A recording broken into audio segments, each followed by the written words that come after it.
Untuk meningkatkan swasembada pangan di Indonesia, khususnya di Kota Tegal, PPL DKP 3 Kota Tegal menggelar Rencana Kerja Tahunan Penyuluh Pertanian atau RKTP tahun 2025.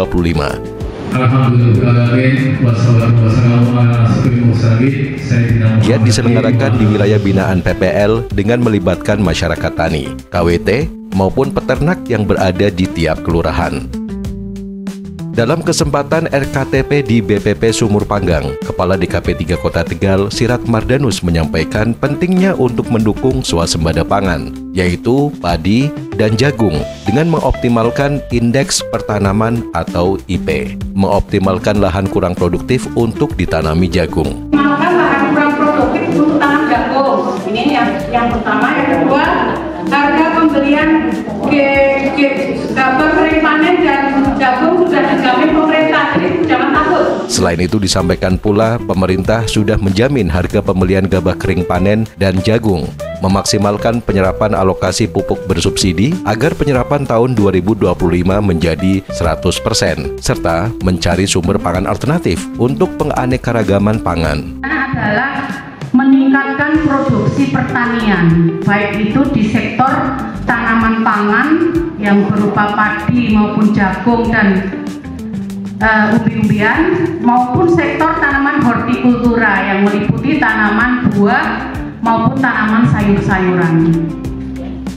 Mengingat Kota Tegal itu adalah kota yang senantiasa berkembang, sehingga lahan pertanian di Kota Tegal itu semakin hari semakin berkurang akibat dari alih fungsi lahan. Selaras dengan hal itu, RKTP Kota Tegal tahun 2025 terkonsentrasi dengan subsektor tanaman pangan dan subsektor tanaman hortikultura. Selain itu, mensosialisasikan hasil inovasi PPL serta menghasilkan produk pertanian yang aman untuk dikonsumsi.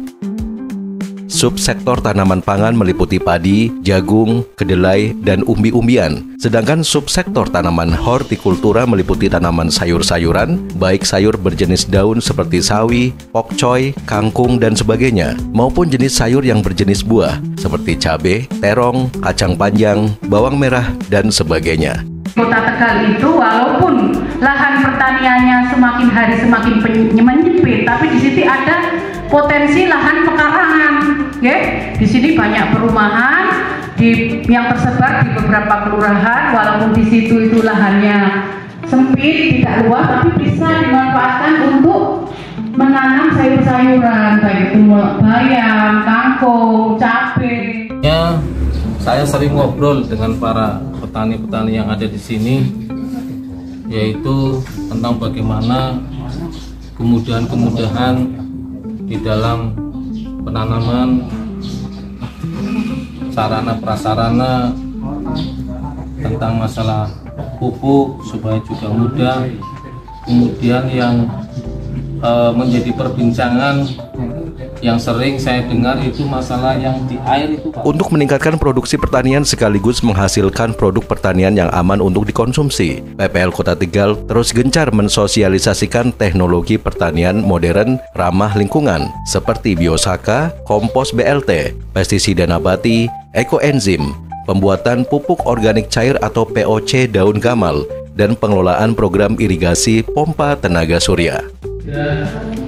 Diadakan demonstrasi cara di Tulen di Lokema Tanji Jaya. Ini sudah berjalan mau tahunnya keempat malah. Kalau sampai nanti bulan tahun 2005 MPR2 itu dari tahun keempat. Dan 3 tahun alhamdulillah sudah berhasil, yaitu di lokasi sawahnya Kabupaten Lombok Tani dan Ketua Pak Sugda dan Pak Tanji. Mudah-mudahan yang lain nanti bisa mengikuti. Kita ada 2, biosaka ori yang itu mendukung pertumbuhan vegetasi atau pertumbuhan, itu dibuat dari rumput murni ditambah dengan air saja.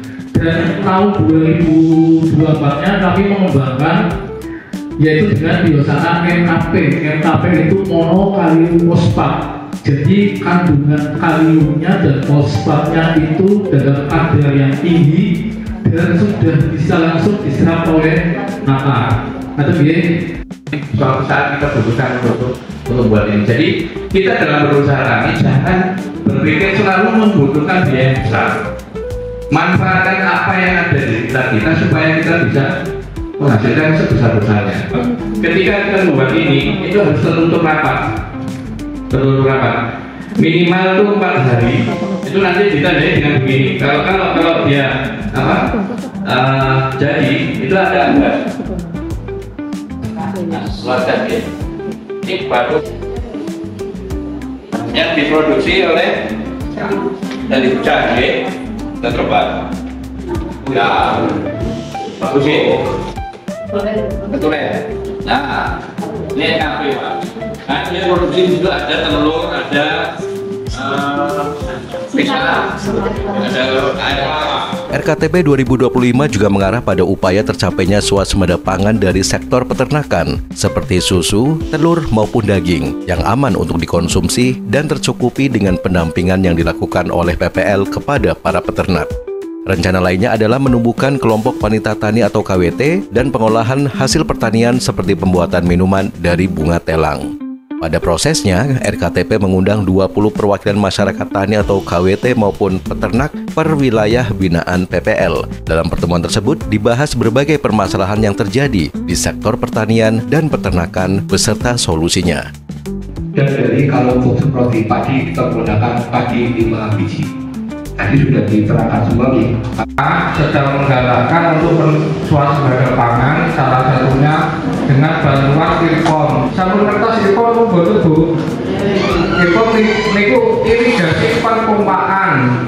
Niku sumbernya saking tanah, tapi penggunaannya sama sinar matahari, bukan sama BBM, bukan.